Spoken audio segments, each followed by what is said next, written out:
JEE మెయిన్స్లో 92.37 మార్కులు సాధించిన గురుకుల విద్యార్థి అజయ్.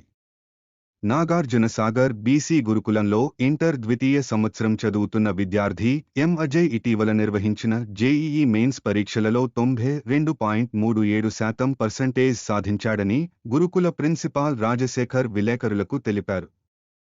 ఈ సందర్భంగా పాఠశాల ప్రిన్సిపాల్ రాజశేఖర్, ఏటీపీ గాయత్రి, శ్రీనివాస్ రెడ్డి, సంతోష్, శ్రీరాములు, కృష్ణ, కల్పన, జ్యోతి తదితర ఉపన్యాసకులు అజయ్ని జేఈఈ మెయిన్స్ 37%తో విజయం సాధించినందుకు అభినందించారు.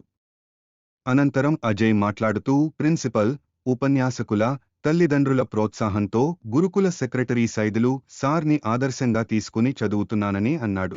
నా పేరు M Ajay, MJP Nagarjunasagar junior college second year MP చదువుతున్నాను. రీసెంట్గా జరిగిన జేఎంఎస్లో నాకు 92.37% సాధించాను. ఇక్కడ నాగార్జునసాగర్ యొక్క ప్రిన్సిపల్ సార్ అండ్ స్టాఫ్, మా పేరెంట్స్ యొక్క ప్రోత్సాహం చాలా ఉంది. అండ్ ఇక్కడ చదివి వెళ్ళిన మన సెక్రటరీ సార్ సైదుల్ సార్ యొక్క ఇన్స్పిరేషన్ని నేను చాలా ఇన్స్పిరేషన్ లెక్క తీసుకున్నాను. అండ్ ఇప్పుడు నెక్స్ట్ వచ్చే అడ్వాన్స్లో కూడా నేను మంచి పర్సెంటేజ్ సాధించాలని కోరుకుంటున్నాను. Thank you. ఇక్కడ study hours morning 5 to night 10 o'clock వరకు చాలా మంచిగా జరుగుతున్నాయి. ఈ స్టడీ అవర్స్ వల్ల మనం జేఎంఎన్స్ అండ్ అడ్వాన్స్గా చాలా మంచిగా సాధించవచ్చని కోరుకుంటున్నాను. Thank you.